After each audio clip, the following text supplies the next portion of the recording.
बाल कहानी ठग व्यापारी का चांदी का कुआं। बाल कहानी ठग व्यापारी का चांदी का कुआं। बहुत दिन हुए एक ठग व्यापारी का वेश बनाकर किसी गांव में पहुंचा। उसने दिन भर इधर उधर घूमकर समय बिताया।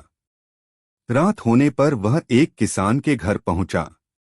वहां उसने अपने को राहगीर बताकर रात गुजारने के लिए जगह मांगी। ठग व्यापारी का चांदी का कुआं। बहुत दिन हुए एक ठग व्यापारी का वेश बनाकर किसी गांव में पहुंचा। उसने दिन भर इधर उधर घूमकर समय बिताया। रात होने पर वह एक किसान के घर पहुंचा। वहां उसने अपने को राहगीर बताकर रात गुजारने के लिए जगह मांगी। किसान सीधा सादा और दयालु था। उसने व्यापारी को अपने घर ठहरा लिया। उसे प्रेम से खिलाया पिलाया। भोजन करने के बाद किसान ने व्यापारी के लिए चारपाई पर बिस्तर बिछा दिया और खुद अपने लिए भी पास ही बिस्तर लगा दिया। व्यापारी लेटे लेटे किसान से बातें करने लगा। उसने किसान से पूछा, भैया, बस्ती के बाहर पीपल के पास जो कुआं है उसके बारे में कुछ जानते हो? किसान ने कहा, हाँ, पीपल के पास एक कुआं है। वह टूटा फूटा है तथा उसके पानी में भी कीड़े पड़ गए हैं। गांव वाले उसका पानी कभी नहीं पीते। व्यापारी ने अपनी आवाज को कुछ धीमा करते हुए कहा, तुम जानते हो वह चांदी का कुआं है, उसका मालिक मैं ही हूं। किसान ने चौंककर कहा, कैसी बात करते हैं आप? कुआं भी भला चांदी का होता है? व्यापारी ने कहा, मैं स्वयं इस कुएं के बारे में कोई जानकारी नहीं रखता था, लेकिन एक माह पूर्व जब मैंने अचानक दादाजी की अलमारी खोली तो अन्य पुराने सामानों के साथ मुझे एक कागज भी मिला। उसमें उस कुएं के बारे में सारी जानकारी लिखी हुई थी। मैं आज के दिन यहाँ आया और कुएं में बाल्टी डाली। बाहर निकालने पर देखा कि गंदे पानी के साथ 2-3 चांदी के गहने भी बाल्टी में आ गए। अपनी बात का विश्वास दिलाने के लिए व्यापारी ने चांदी के गहने निकालकर किसान को दिखाए। गहने देखकर किसान को व्यापारी की बात पर विश्वास हो गया और वह बोला, तब तो सचमुच बड़े भाग्यवान हैं आप। व्यापारी को तो इसी अवसर की तलाश थी। वह बोला, मुझे धन का लालच नहीं, मगर मैं रहता हूं दूर शहर में। यह कुआं बेचने के लिए ही मैं यहाँ आया हूँ। सोचता हूँ तुम भले आदमी हो, क्यों न तुम्हें ही बेच दूं। भोला भाला किसान व्यापारी की चिकनी चुपड़ी बातों में बड़ी आसानी से आ गया। वह व्यापारी से चांदी का कुआं खरीदने को तैयार हो गया। आखिर दोनों में 2000 रुपयों में सौदा तय हो गया। किसान अपनी पत्नी के पास गया और सारी बात बताकर उससे 2000 रुपये मांगे। किसान की पत्नी चतुर थी। उसने पति से कहा, देखो, मुझे तो इन बातों पर यकीन नहीं हो रहा है। तुम पहले रामू काका के पास जाकर सलाह ले लो। वह जैसा कहेंगे वैसी ही हम करेंगे। पत्नी की बात किसान को पसंद आ गई। रामू काका गांव के अनुभवी बुजुर्ग थे। किसान ने इस बारे में रामू काका से सलाह लेने का निश्चय कर लिया। व्यापारी के पास जाकर किसान ने कहा, देखिए, अभी तो मेरे घर में 2000 रुपये का प्रबंध नहीं है। मेरा एक भाई यहाँ रहते हैं, सवेरे उनसे लाकर दे दूंगा। व्यापारी ने कहा, अच्छी बात है, लेकिन ध्यान रखना गांव में किसी को यह बात पता न चले, वरना सब मेरे पीछे पड़ जाएंगे। सवेरा होने पर किसान भाई से रुपए लेने के बहाने रामू काका के पास गया और उन्हें सारी बात विस्तार से बताई। रामू काका बोले, देखो, आज मैं इतना बूढ़ा हो चला हूँ, लेकिन मैंने आज तक चांदी के कुएं के बारे में कभी नहीं सुना। तुम ऐसा करो, उस व्यापारी से जाकर कहो कि मेरे भाई ने कहा है, लिखाप ही होगी तो 2000 रुपये दूंगा और बिना लिखाप ही के 1000 रुपये। यदि कुआं वास्तव में चांदी का होगा तो वह लिखा पढ़ी के लिए तैयार हो जाएगा, नहीं तो 1000 रुपये में ही मान जाएगा। रामू काका से विदा ले किसान अपने घर पहुंचा। व्यापारी से बोला, मेरे भाई ने कहा है कि यदि आप लिखा पढ़ी करने को तैयार हैं तो 2000 रुपये दूंगा, वरना आप बिना लिखा पढ़ी के 1000 रुपये ले लेना। व्यापारी के वेश में ठग किसी तरह जल्दी से जल्दी रुपए लेकर जाना चाहता था। बोला, भाई तुम बड़े भले आदमी हो, तुमसे क्या लिखा पढ़ी करना, लाओ 1000 रुपये ही बस। अब समझने को भला क्या रह गया था। किसान को समझ में आ गई कि वह व्यापारी के वेश में ठग है।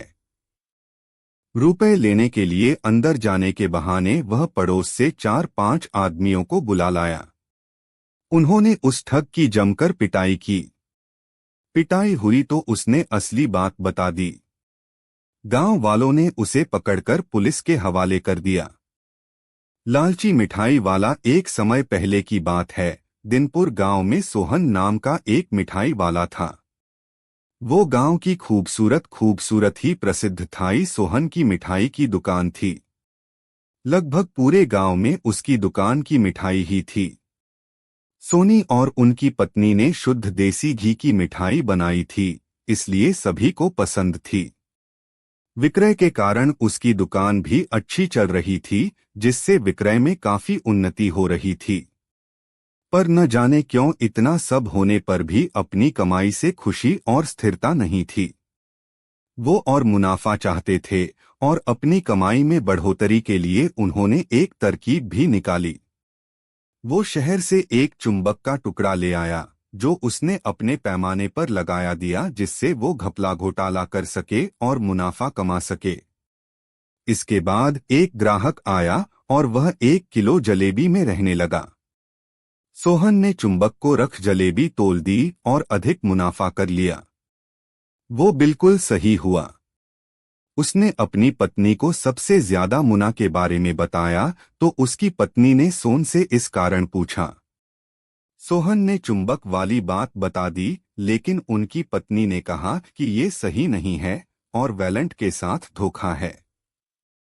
उनकी अच्छी खासी दुकान चल रही है, इसलिए उन्हें ऐसा घोटाला नहीं मिला, लेकिन सोनी पर उनका दबदबा था और उन्होंने पत्नी की राय को अनसुना कर ये धांधली जारी की। एक दिन सोनी की दुकान पर रवि नाम का एक लड़का आया। उसने सोनी से 2 किलो जलेबी ली। सोने से वैसे ही जलेबी तोलकर दे दी। रवि को संदेह हुआ और उसने जब जलेबी देखी तो सोहन ने बोला, तो कम लग रही है, आप क्या कर सकते हैं। इस पर सोहन को गुस्सा आ गया और वो रवि को बोला कि तुम्हें जलेबी चाहिए तो ले लो, बाकी मेरे पास जाओ, और भी बहुत काम है। रवि वहां से एक जलेबी लेकर चला था, लेकिन वह दूसरी दुकान में चला गया और वह जलेबी को फिल्म तुलवाया गया, जहां से पता चला कि जलेबी आधा किलो कम थी। इसके बाद रवि एक स्केल लेकर सोनी की दुकान में और उस तराजू को दुकान के बाहर रख दिया। अब रवि ने सभी गांव वालों को जोर जोर से बोलकर इकट्ठा कर लिया।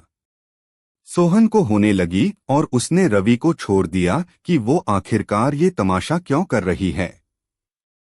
रवि ने सोहन और बाकी लोगों को बताया कि वो अब मासूम जादू सीखेंगे। उन्होंने कहा कि आप जो भी प्यारे सोनी की दुकान से खरीदारी करेंगे तो वो इस तराजू में आप कम हो जाएंगे। इसके बाद लोगों ने मिठाइयाँ तुलवाई और ये पाया कि सोन की दुकान की मिठाई का फायदा तो निकला, लेकिन अन्य ब्रांडों की मिठाई से कम निकला। इसके बाद रवि ने सोनी के स्केल में चुंबक के लोगों को दिखाया और सारी बातें बताईं। सच जानने वाले लोगों को बहुत गुस्सा आया और उन्होंने सोनी की बहुत तारीफ की। डरे हुए सोहन ने लोगों से किया वादा कि इस बार उसे माफ कर वो आगे से ऐसा काम कभी नहीं करेगा। उनका मानना था कि वो लालच में आ गए थे, लेकिन सोन पर अब गांव वालों का विश्वास उठ गया और उसकी इस धोखाधड़ी से पूरा गांव टूट गया। इसलिए लोगों ने उसकी दुकान को काफी कम कर दिया। लेकिन अब सोहन के पास बचाने के अलावा कुछ और नहीं बचा, क्योंकि उसने जरा से ज्यादा मुनाफे के लालच में अपना ईमान खोकर को धोखा दिया, जिससे पहले जो मुनाफा हो रहा था अब उसके हाथ भी बाह बन गए। सीखिए, लालची बला है, कम समय में जल्दी और ज्यादा मुनाफे के चक्कर में बड़ा नुकसान ही चढ़ जाता है। इसके अलावा आपका सम्मान व इज्जत भी किया जाता है। इसलिए मेहनत और ईमानदारी की कमाई ही फलती फूलती है। गरीब किसान की कहानी। एक गांव में एक गरीब किसान रहता था। वहां 2-3 साल से बारिश नहीं हुई थी, जिस वजह से वहां से सारी जमीन निकाली गई थी। किसान बहुत दुखी था, क्योंकि उसकी जमीन के ऊपर कोई फसल नहीं हो पा रही थी। ठंड का मौसम था। आज किसान पेड़ के नीचे आराम कर रहा था। तभी वहां एक सांप नजर आया। उसने अपना सपना दिखाया। किसान के मन में एक बात आई। यहाँ रहता है ये सांप काफी मशहूर। यह भी इस अद्भुत के समय में मेरी तरह खाना ढूंढना में परेशानी होगी। फिर गरीब किसान ने मन ही मन ये तय किया कि वो हर रोज सांप को एक कटोरी दूध पिलाएगा। अगले ही दिन किसान एक कटोरी में दूध ले आया और सांप के बिल के पास लेट गया। हे नागराज, तुम्हें मेरा प्रणाम। मैंने कभी ध्यान नहीं दिया कि तुम भी यही रहते हो। उपभोक्ता की वजह से मैं तो परेशान हूँ और मुझे लगता है कि आपको भी परेशानी हो रही होगी, इसलिए अब से मैं रोज आपको एक कटोरी दूध पिलाता हूँ। ये बोलकर किसान ने वो कटोरी को वहीं छोड़ दिया और वहां से चला गया। अगले दिन सुबह जब वो कटोरी वापस लेकर आया तो उसने देखा कि कटोरी में कुछ चमक रहा है। किसान ने कटोरी को देखा तो उसके अंदर एक सोने का छेद था। फिर किसान हर रोज सुबह उसे एक कटोरी दूध पिलाता है और अगले दिन सुबह हर उसे एक कटोरी दूध पिलाता है। एक दिन किसान को किसी काम से शहर जाना था और उसने अपने बेटे को दी ये जिम्मेदारी। उन्होंने अपने बेटे को कहा, बेटा ध्यान से एक कटोरी दूध सांप के बिल के पास रख देना। किसान के बेटे ने अपने पिता के कहे अनुसार एक कटोरी दूध सिया के बिल के पास रख दी। अगली सुबह उसे भी सोने का सोना मिला। उसके बेटे ने सोचा कि यह तो बड़ा कंजूस है, लेकिन उसके पास बहुत सारे सोने के सिक्के होंगे। लेकिन ये तो हर रोज बस एक ही शर्त देता है। अगर मैं इसे मार दूं तो मैं सारे सोने के सिक्के ले सकता हूं। अगली शाम जब लड़का दूध देने के लिए गया तो उसने सांप को ही देखा। उसी पर बैट से वार किया, मगर सांप भी उसे लाठी तो लगी पर उसने किसान के बेटे को भी डांस कराया। सांप का विष बहुत ही खतरनाक था। देखते ही देखते किसान के बेटे की मौत हो गई और उनके बिल में सांप निकल आया। जब किसान वापस आया तो उसे अपने बेटे की मौत के बारे में पता चला, जिससे वह बहुत दुखी हुआ और गुस्से में आकर उसे सांप के बिल के पास ले गया। तभी उसने सांप को देखा तो उसे भी काफी चोट लगी है। उसे देखते ही उसे समझ आ गया कि उसके बेटों ने सांप पर हमला कर दिया होगा। वो समझ गया कि हालात ही कुछ ऐसे हो गए होंगे कि सांप ने अपने बेटे को दसा दिया होगा। उसने सांप को आजाद से अलग कर दिया और सांप से अपने बेटों को वापस लाने के लिए कहा। थोड़ी देर बाद सांप अपने बिल में बाहर आया और उसने किसान को एक भूख प्यास दी। गरीब किसान बूटी लेकर अपनी मृत बेटी के पास गया। वह उसकी नाक के पास वो जड़ी बूटी लेकर आया। थोड़ी देर बाद उनका बेटा खासा उठ खड़ा हुआ। जिंदा होने के बाद किसान के बेटे को मिली गलती। वो अपने पिता के सांप के साथ बिल के पास गए और उनके हाथ में हाथ डाला गया और बोला, हे नागराज, मुझे क्षमा कर दो। अब मैं किसी भी जानवर, पक्षी या जानवर पर हमला नहीं करता। मुझे क्षमादान दें। सूरत ने भी खुश होकर अपना सिरिया वापस ले लिया और अपने बिल में चला गया। इस कहानी से हमें 2 सीख मिलती है। पहली ये कि लाला करना बुरी बात, और दूसरी सीख ये है कि हमें निर्दोष जीवों पर हमला नहीं करना चाहिए। हमें बिल्कुल भी परेशान नहीं करना चाहिए। एक महिला से यमराज ने कहा कि मैं तुम्हारे प्राण लेने आया हूँ, मैं तुम्हें थोड़ा समय देता हूँ अपनी किस्मत बदलने के लिए। इस पुस्तक में जो चाहे लिख दो, वही हो जाएगा। महिला ने पुस्तक में देखा तो वहां लिखा था तुम्हारी सहेली को खजाना मिलने वाला है। इसके बाद क्या हुआ, एक महिला को यमराज मिले, लेकिन वह उन्हें पहचान नहीं सकी। उसने यमराज को पानी पिलाया। इसके बाद यमराज ने महिला से कहा कि मैं तुम्हारे प्राण लेने आया हूँ, लेकिन तुमने मुझे पानी पीने के लिए दिया, इस कारण मैं तुमसे खुश हूँ। तुम्हें एक अवसर देता हूँ, तुम अपना भाग्य बदल सकती हो। ये कहकर यमराज ने एक पुस्तक महिला को दी और कहा कि इस पुस्तक में तुम्हारे नाम का एक पृष्ठ है। वहां तुम अपने लिए जो चाहती हो वह लिख सकती हो। जैसा लिखोगी वैसा ही होगा। महिला ने पुस्तक हाथ में ली और जैसे ही उसे खोला तो उसमें लिखा था कि तुम्हारी सहेली को खजाना मिलने वाला है।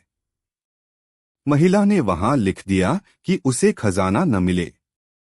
अगला पृष्ठ खोला तो उस पर लिखा था कि तुम्हारी पड़ोसी का पति राजा का मंत्री बनने वाला है। महिला ने वहां लिख दिया कि वह मंत्री न बने। कुछ ही देर में उसे अपने नाम का पृष्ठ मिला। वह खुद के लिए अच्छा लिखने के लिए सोचने लगी, लेकिन जैसे ही वह लिखने वाली थी, यमराज ने वह पुस्तक ले ली। यमराज ने महिला से कहा कि अब तुम्हारा समय खत्म हो गया है। तुम दूसरों का बुरा करने के चक्कर में खुद का भला नहीं कर सकी। महिला को पछतावा होने लगा कि उसने सुनहरा अवसर खो दिया। इसके बाद यमराज ने उस महिला के प्राणों का हरण कर लिया। इस कथा की सीख यह है कि काफी लोग दूसरों का बुरा सोचते रहते हैं, मौका मिलने पर दूसरों का बुरा करते हैं। इस चक्कर में वे कई बार खुद का भला करने का अवसर खो देते हैं। हम दूसरों का भला न कर सके तो कम से कम किसी का बुरा भी नहीं करना चाहिए। यही सच्ची मानवता है। अगर वह महिला अपनी मित्र और पड़ोसी का बुरा नहीं सोचती तो खुद का भाग्य बदल सकती थी, लेकिन उसने पहले उनका बुरा करने की सोची और खुद के प्राण नहीं बचा सकी। गरीब किसान की कहानी। यह कहानी एक छोटे से गांव में रहने वाले एक गरीब किसान की है, जिसका नाम रामू है। रामू का पूरा परिवार कृषि पर आधारित था और उनकी मुख्य आय खेती से ही होती थी। वे एक छोटे से खेत में जैविक खेती करते थे और उन्हें खेती में विशेष रुचि थी। रामू की कहानी उस समय से शुरू होती है जब उनके पास बहुत ही कम सामग्री थी, लेकिन उनकी मेहनत और आत्मविश्वास की वजह से वे किसानी में सफलता पाने के लिए कठिनाइयों का सामना करते गए। वे सिर्फ जैविक खेती की तरफ ध्यान केंद्रित करते और खेत में उर्वरकों के बजाय उर्वरक की जगह खेत में खाद प्रदान करते थे। अपनी मेहनत और समर्पण से रामू की खेती धीरे धीरे फलने लगी।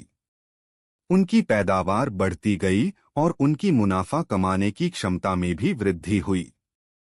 वे अपनी उत्पादों को स्थानीय बाजार में बेचते और इससे उनकी आर्थिक स्थिति में सुधार होने लगा। रामू की सफलता उनके परिश्रम, संघर्ष और सहनशीलता की कहानी है। उन्होंने कभी हार नहीं मानी और हमेशा आगे बढ़ने का प्रयास किया।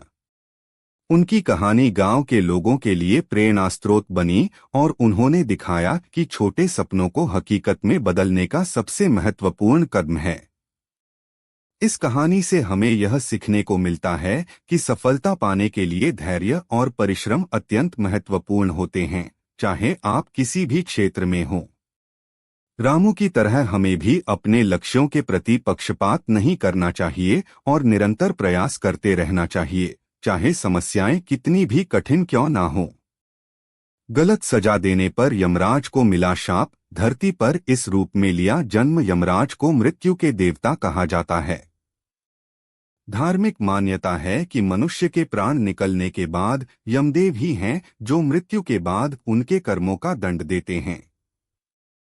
मृत्यु के देवता से सभी डरते हैं, लेकिन पौराणिक कथाओं के अनुसार एक व्यक्ति ऐसा भी हुआ जो मृत्यु के देवता से बिल्कुल भी नहीं डरा। वह जब यमराज के दरबार में पहुंचा तो अपने जीवन काल में हुए घटना के लिए यमराज को ही दोषी बना दिया। आइए जानते हैं कौन था वह जिससे यमराज को शाप दिया था और फिर यमराज को धरती पर मनुष्य के रूप में जन्म लेना पड़ा। यमराज को किसने और कब शाप मिला, इस विषय में महाभारत में ही जिक्र किया गया है। महाभारत की एक कथानुसार मांडव्य नाम के एक ऋषि थे। एक बार वह तपस्या में लीन थे। उसी समय चोरों का एक गिरोह आकर ऋषि के आश्रम में आकर छिप जाता है। मांडव्य ऋषि जब तक घटनाक्रम को समझ पाते तब तक राजा के सिपाहियों ने मांडव्य ऋषि को चोरों को शरण देने के जुर्म में गिरफ्तार कर लिया। राजा ने भूलवश मांडव्य ऋषि को चोरी के आरोप में सजा के तौर पर सूली पर चढ़ाने का आदेश दिया। ताज्जुब की बात है कि सूली पर कुछ दिनों तक चढ़े रहने के बाद भी जब मांडव्य ऋषि के प्राण नहीं निकले तो राजा को अपनी गलती का एहसास हुआ और उन्होंने ऋषि से क्षमा मांगकर उन्हें छोड़ दिया। तब ऋषि यमराज के पास पहुंचे और उनसे पूछा कि मैंने अपने जीवन में ऐसा कौन सा अपराध किया था कि मुझे इस प्रकार झूठे आरोप की सजा मिली।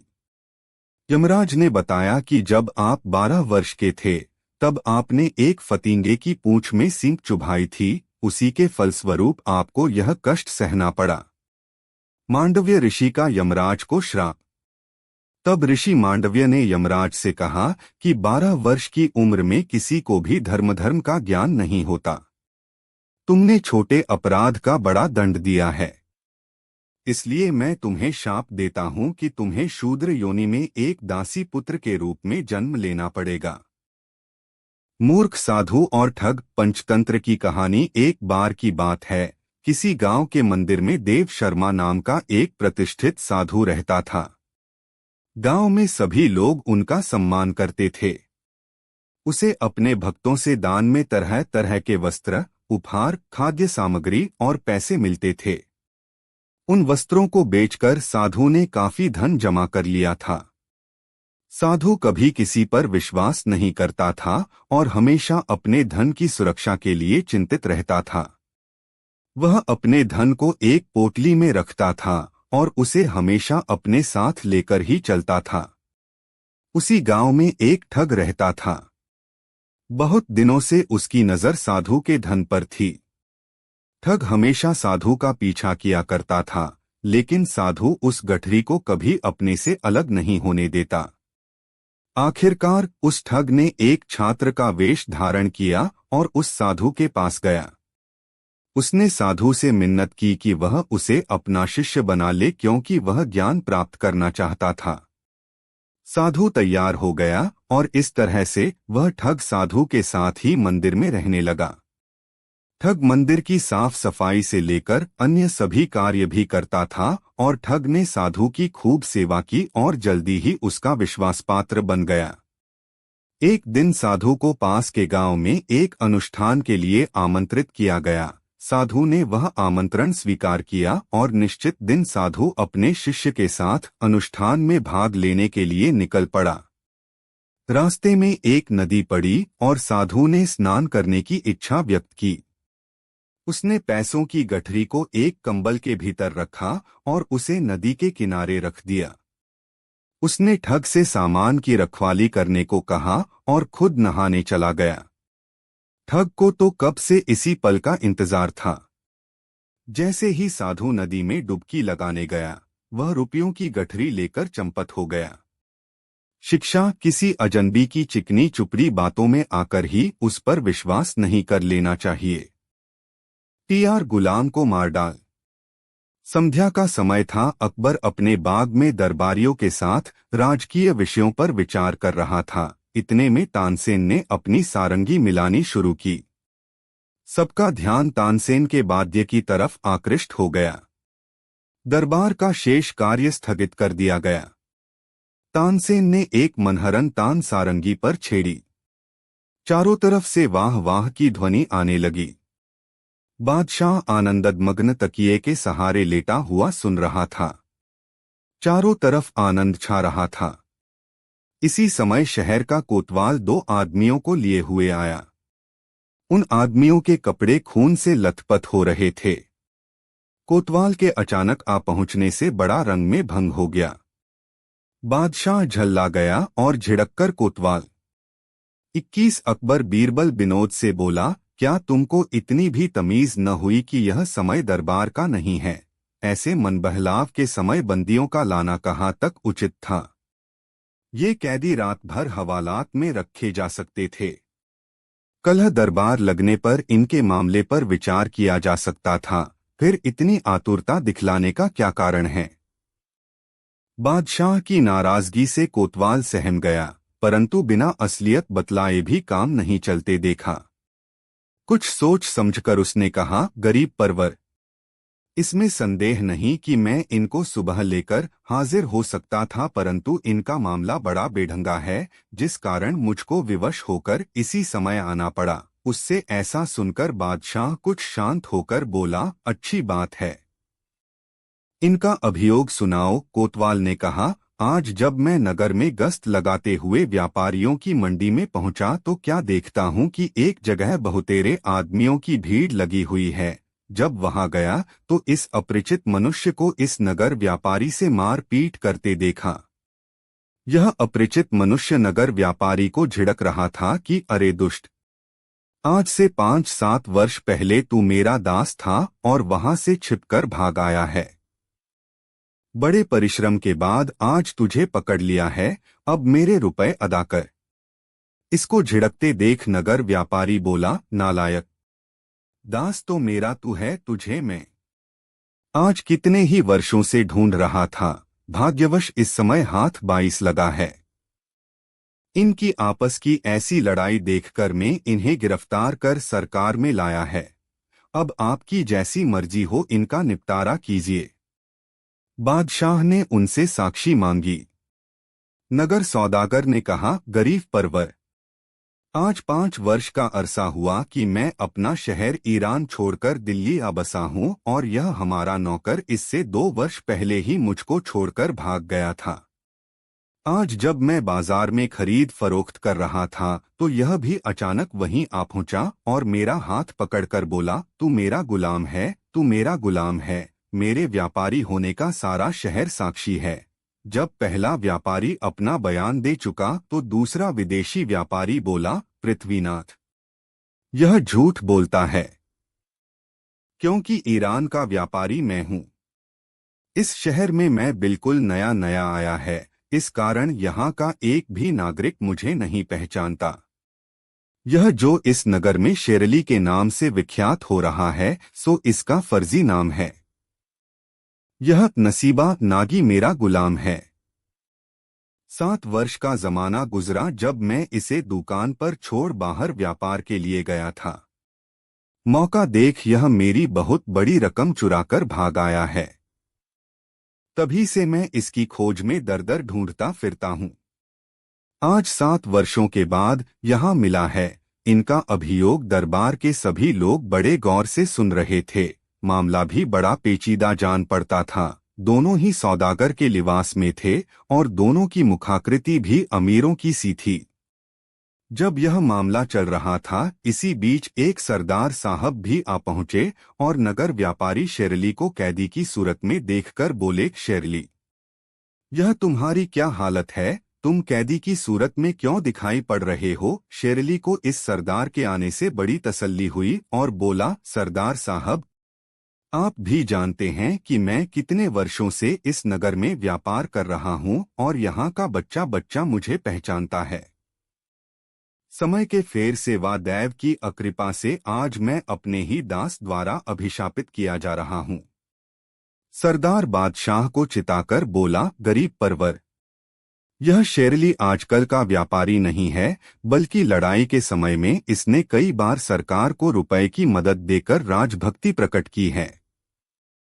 शेरली की तरफ इशारा करके, शरली, यह तुम्हारी ही उदारता का कारण था कि मैंने गुजरात ऐसे सामर्थ्यशाली अधिपति पर विजय प्राप्त की थी। तुम्हारी वह मदद हमारी नहीं बल्कि बादशाह की मदद थी। सरकार की तरफ से तुमको अभी तक उसका कोई पुरस्कार नहीं मिला है।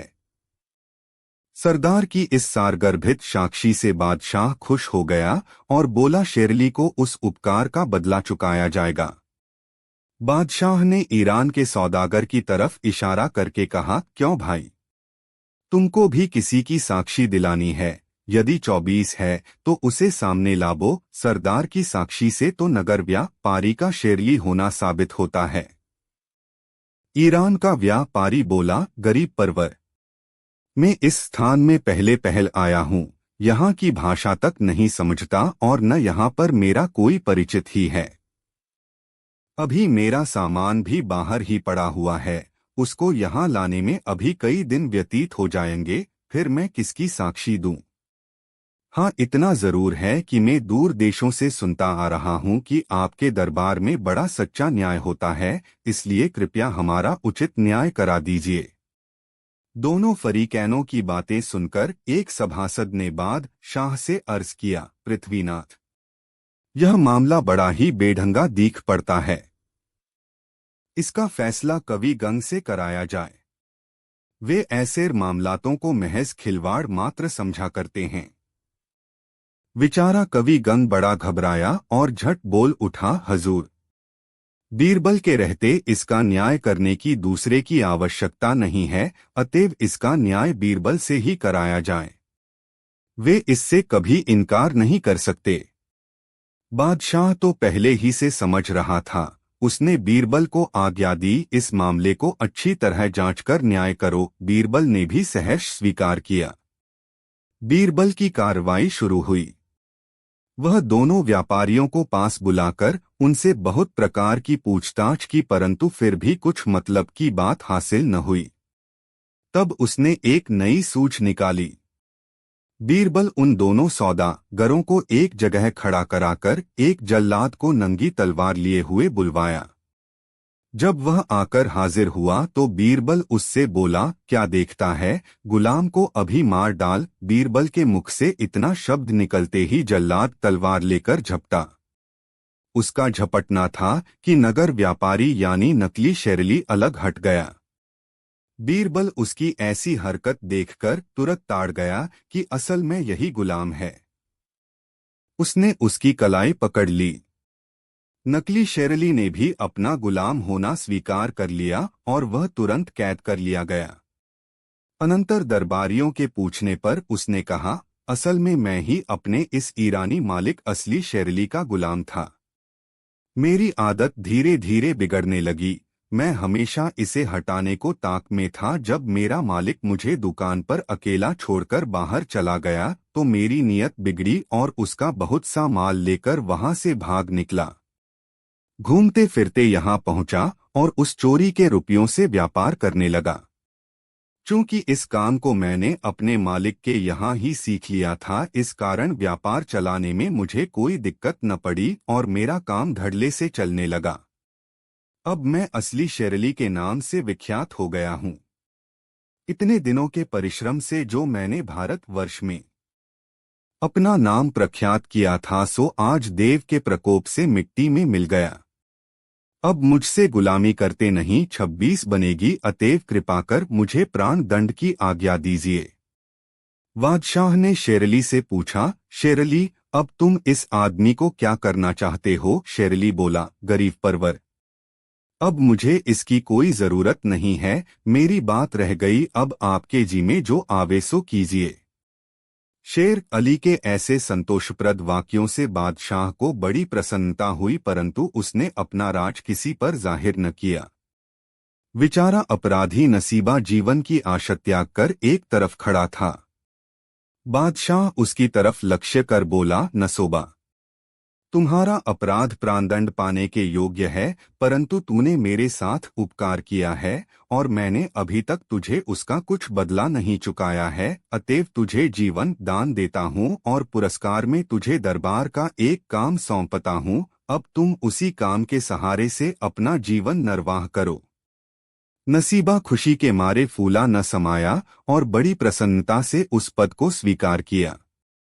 बादशाह ने मन में विचार किया कि इस न्याय में बीरबल ने कमाल किया है, इस कारण उसको भी उचित पुरस्कार देना परमोचित है। बादशाह ने 3 पोशाक मंगवाई। उसमें पहली कुछ आभूषणों के साथ असली शेरली को और दूसरी बीरबल को तथा तीसरी नसीबा नामी गुलाम को देकर विदा किया। नसीबा शेरली के चरणों पर गिरकर अपने अपराध की माफी मांगी और उसको आदरपूर्वक अपने मकान पर ले गया। उसने अपना सारा धन शेरली के हवाले कर दिया। शेरली बहुत बड़ा व्यापारी था, उसका सारा कारोबार ईमान पर चलता था। उसने विचार किया, व्यापार से मेरे धन के अतिरिक्त जो कुछ नसीबा ने अधिक उपार्जन किया है वह उसके परिश्रम का है। उसने अपना असली धन लेकर शेष बचा धन नसीबा के हवाले किया और खुशी खुशी अपने ईरान शहर को लौट गया। शूद्रों का न्याय।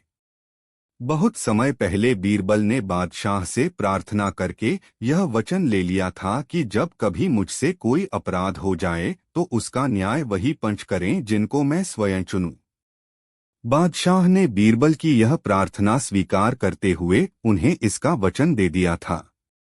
बादशाह अपने वायदे के पक्के थे, अतएव बीरबल को हार्दिक प्रसन्नता हुई। अचानक एक दिन बीरबल से एक अपराध हो गया। बादशाह ने दंड देने के लिए बीरबल को बुलाया और कहा, तुमने जो कसूर किया है उसकी सजा तुम्हें जरूर मिलेगी। तब बीरबल ने इस अवसर का लाभ उठाने के लिए बादशाह को उनके दिए गए वचन का स्मरण करवाया। बादशाह की अनुमति लेकर बीरबल ने 5 शूद्रों को पंच चुना।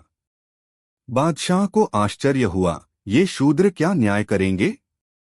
खैर, उन 5 शूद्रों को बीरबल के अपराध के संबंध में सारी बातें समझा दी तथा न्याय करने का आदेश दिया। ऐसा सम्मान पाकर शूद्रों को बहुत प्रसन्नता हुई। साथ ही उनमें प्रतिहिंसा की भावना भी जागृत हुई। पंचों ने यह सोचा कि बीरबल ने कई बार उनको अनेक कीटों में डाल दिया था। उसका बदला लेने का यह सुनहरा अवसर हाथ से नहीं जाम देना चाहिए। ऐसी दंड व्यवस्था की जानी चाहिए कि बीरबल को अच्छा संशत गिले ताकि भविष्य में वह किसी के साथ बुरा व्यवहार करने का साहस न करें। उन पंचों में से पहला बोला, भाइयों, बीरबल का अपराध तो बहुत बड़ा है, इसलिए 150 रुपए जुर्माना करना चाहिए। इतनी बड़ी रकम के जुर्माने की कल्पना करके दूसरा पंच सिहर उठा। उसने सोचा, बीरबल के बाल बच्चों पर इसका बुरा असर पड़ेगा, उसका घरबार चौपट हो जाएगा। यह सोचकर जुर्माना घटाकर सिर्फ 100 रुपए करने का प्रस्ताव किया। तीसरे पंच को इसना जुर्माना भी ज्यादा प्रतीत हुआ। उसने आश्चर्य प्रकट करते हुए जुर्माना घटाकर 60 रुपए ही रखने का प्रस्ताव किया। साथ ही उसने यह भी कहा कि इतना जुर्माना काफी है। फिर भी यदि पंच लोग चाहें तो 10 रुपए और बढ़ा सकते हैं। अब चौथे पंच की बारी आई। उसने अब तक के सभी प्रस्तावों का विरोध किया और कहा, इतना जुर्माना तो बहुत ज्यादा है और इसमें ज्यादा से ज्यादा कमी होनी चाहिए। चौथे पंच के प्रस्ताव का पांचवें ने समर्थन किया और सर्वसम्मति से थोड़ी देर की बहस के बाद तय हुआ कि बीरबल पर 50 रुपए जुर्माना करना चाहिए, क्योंकि यह जुर्माना बहुत ज्यादा है। आठ बादशाह से यह प्रार्थना की गई कि इसकी वसूली में सख्ती न बरती जाए। तत्पश्चात 5 शूद्र पंच बादशाह से विदा लेकर चले गए।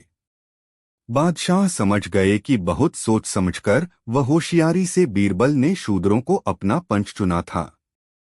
बादशाह की नजरों में 50 रुपए का जुर्माना कुछ नहीं था, लेकिन शूद्रों की गरीबी व परिस्थिति का ख्याल करके कि साल भर तक जी जान से परिश्रम करने के बाद भी वे 20-25 रुपए नहीं बचा पाते और उनकी दृष्टि में 50 रुपए भी बहुत ही बड़ा जुर्माना है, बादशाह दया की भावना से भर उठे। साथ ही बीरबल की चतुराई की मनहीमन तारीफ करने लगे। बादशाह बीरबल को फैसला सुनाने ही जा रहे थे, लेकिन ऐसा सोचते सोचते उन्होंने बीरबल को दंडमुक्त कर दिया। बीरबल को यह पहले ही मालूम था कि ये गरीब जातियां इतना अधिक रुपया नहीं बचा पाती जो ज्यादा जुर्माना निर्धारित कर सकें, और हुआ भी यही। इसी कारण बीरबल ने अपने न्याय के लिए शूद्रों को ही पंच बनाया था। इसमें उनका उद्देश्य यह भी था कि इस तरीके से बादशाह को निम्न जातियों की गरीबी का भी एहसास हो जाएगा। बादशाह का मूल्य। अकबर बादशाह को बुद्धिमान पुरुषों से बड़ा प्रेम था। यही खास कारण था जिससे उसके दरबार में नवरत्न सदैव विद्यमान रहते थे। एक दिन दरबार लगा हुआ था और बादशाह अपने राज संबंधी कार्यों को खटाखट निपटा रहा था। उसी के अंतर्गत एक दरबारी बीरबल को नीचा दिखाने के अभिप्राय से बोला, शाहनशाह, क्षमा हो तो गुलाम कुछ अर्ज करे। बादशाह ने उसे बोलने की अनुमति दी। वह बोला, गरीब परवर, आज मुझे रास्ते में एक आदमी से एक अमीर की अजब वार्ता सुनने में आई। वह अमीर अपने भृत्य से कह रहा था, तब मुझे किसी काम का नहीं जान पड़ता कारण कि तू बड़ा मूर्ख है। दूसरा आदमी उस अमीर का नौकर था। उससे सुनकर चुप न रहा गया और अपने मालिक सेठ से बड़ी विनम्रता से बोला, सेठ जी, यद्यपि मैं आपका सेवक हूँ, परंतु कहना पड़ता है कि आपको अभी तक मनुष्य की कीमत लगाना नहीं मालूम है। यदि आप कुछ भी विचार करते तो स्वयं सिद्ध हो जाता कि मैं आपके लिए कितना लाभदायक हूँ। उसकी ऐसी बातें सुनकर मैं चक्कर में पड़ गया और अपने तई कुछ भी हल न कर सका कि मनुष्य की क्या कीमत होता है। पृथ्वीनाथ, आपसे निवेदन करता हूँ कि इसका निपटारा कराकर आप मेरे संदेह को दूर कीजिए। उसके ऐसे प्रश्न को सुनकर बादशाह विचार करने लगा, परंतु फिर भी कुछ निश्चित न कर सका। उसने सोचा, आज सेठ का नौकर कहता था कल मेरा कोई दरबारी कह बैठे कि बादशाह क्या चीज है, वह तो हम ही लोगों के बैठाने से गद्दी पर बैठा है, तो फिर मैं उसको क्या जवाब दूंगा। अतएव इसी क्षण मुझे भी अपने मूल्य का निपटारा करा लेना चाहिए। बादशाह ने उस आदमी के प्रश्न को अपनी सभा में दोहराकर सभासदों से अपना मूल्य पूछा। लोग चकराए कि बादशाह के प्रश्न का क्या उत्तर देना चाहिए। इसी बीच एक वृद्ध पुरुष जो बीरबल से ईर्ष्या करता था बोला, गरीब परवर, इस उपस्थित जनता के बीच बीरबल की ही बुद्धि बड़ी है, अतएव इसका निपटारा उसी के द्वारा होना चाहिए। वृद्ध की यह युक्ति बादशाह के मन में बैठ गई और बीरबल से पूछा, बीरबल, क्या तुम बतला सकते हो कि मेरा मूल्य और वजन क्या है। अकबर बीरबल विनोद। बादशाह का प्रश्न सुनकर बीरबल विचारपूर्वक बोला, पृथ्वीनाथ, यह जौहरियों का काम है, क्योंकि मूल्य लगाना वे ही जानते हैं। यदि हुक्म हो तो एक आन में शहर के तमाम औहरी, शर्राफ और साहूकारों को बुलवा लूं।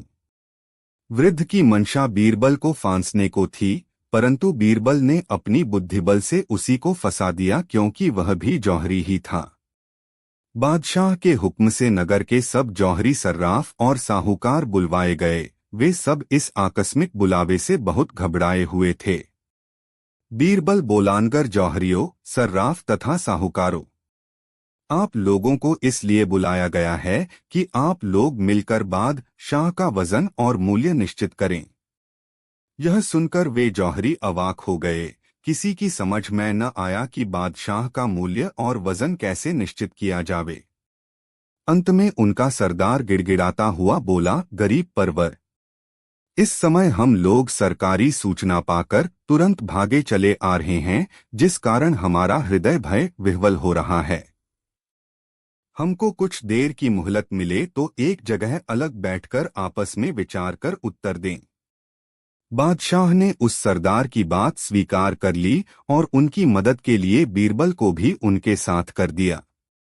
बीरबल उनको लेकर एक अलग कमरे में चला गया। सबों ने मिलकर कोशिश की, परंतु किसो सिद्धांत पर अटल न हुए। बीरबल बोला, यह बात इतनी आसान नहीं है जो अकबर बीरबल विनोद।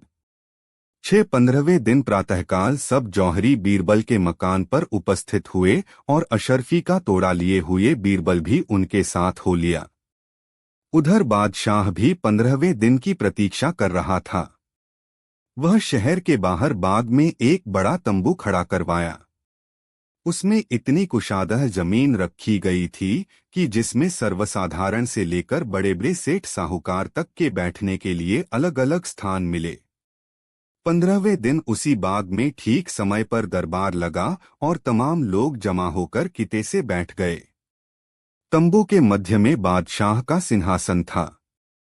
उसके ठीक सामने जौहरियों को बैठने के लिए जमीन छोड़ी गई थी। बीरबल जौहरियों के दल से पहले पहुंचा। थोड़ी देर बाद जौहरियों का दल भी जा पहुंचा। सब लोग किते से खाली स्थान पर बैठाए गए और उनके मध्य अशर्फियों का तोड़ा रख दिया गया। फिर क्या पूछना था। उनमें से प्रत्येक जौहरी एक दो अशर्फी को तराजू पर रखकर बटखरे से तौलना शुरू किए। कुछ कालोपरांत एक जौहरी बोला, मिल गई, मिल गई, मिल गई। जिस बात की तलाश थी वह मिल गई। इतने में उनका मुखिया उठा और उस अशर्फी को लेकर बादशाह के कदमों पर जा रखा। लोगों को बड़ी प्रसन्नता हुई। बादशाह को एक तरफ विस्मय और दूसरी तरफ हर्ष हुआ। वह उस अशर्फी को अपने हाथ में लेकर बोला, क्या मेरो कीमत यही एक अशर्फी है? बूढ़े जौहरी ने गंभीरता पूर्वक उत्तर दिया, जी हाँ, यहो अकबर बीरबल बिनोंद अशर्फी आपका मूल्य है और यही श्रीमान का वजन है। यह अन्य अशर्फियों से एक रत्ती बड़ी है, इस कारण इसके समान दूसरी अशर्फी नहीं है। पृथ्वीनाथ, हम प्रजागण साधारण अशर्फी हैं और आप इस बड़ी अशर्फी के समान हैं। बादशाह ने पूछा, तो क्या मुझमें और अन्य दूसरे मनुष्यों में केवल एक रत्ती का ही अंतर है? शर्राफों का मुखिया बोला, जी हाँ, गरीब परवर, इसमें कुछ भी संदेह करने की बात नहीं है। आप में और आपकी प्रजा में केवल इतना ही अंतर है कि प्रजा आपके अधीन रहने के लिए बनाई गई है और आप प्रजा को अपने अधीन रखने के लिए हैं। आप प्रजाओं में जिस प्रकार बड़े समझे जाते हैं, उसी प्रकार यह अशर्फी भी अन्य अशर्फियों में श्रेष्ठ साबित हुई है। आपके बैठने को ऊंचा आसन मिलता है और प्रजावर्ग को बैठने के लिए नीचा आसन दिया जाता है। इन्हीं सब कारणों से निश्चित हुआ कि यही अशर्फी आपका मूल्य है। जौहरी की उपरोक्त युक्तिभरी वार्ता सुन बादशाह गद हो गया और उसको उसके साथियों सहित अच्छा पुरस्कार देने की आज्ञा दी। जौहरी का मुखिया पुरस्कार पाकर मन ही मन बीरबल को आशीर्वाद देता हुआ अपनों मंडली के सहित नगर को चला गया और सभा भंग हुई। अकबर बीरबल की कहानी। मोम का शेर। सालों पहले की बात है जब राजा एक दूसरे को पैगाम के साथ ही कुछ पहेलियां भी भेजा करते थे। ऐसे ही किसी एक राजा का दूत सर्दियों के मौसम में एक दिन मुगल साम्राज्य के बादशाह अकबर के दरबार में पहुंचा। वह अपने साथ पहेली के रूप में पिंजरे में कैद एक निकली शेर लेकर गया था। राजा ने पहेली के साथ एक पैगाम भी भेजा था। पैगाम में लिखा था कि क्या मुगल राज्य में कोई ऐसा बुद्धिमान है जो पिंजरे और शेर को छुए बिना शेर को बाहर निकाल सके। अब मुगल सम्राट अकबर सोच में पड़ गए कि आखिर शेर और पिंजरे को हाथ लगाए बिना भला शेर को कैसे बाहर निकाला जा सकता है। पहेली के साथ भेजे गए पैगाम में यह भी साफ लिखा था कि पिंजरे से शेर को बाहर निकालने के लिए एक व्यक्ति को एक ही बार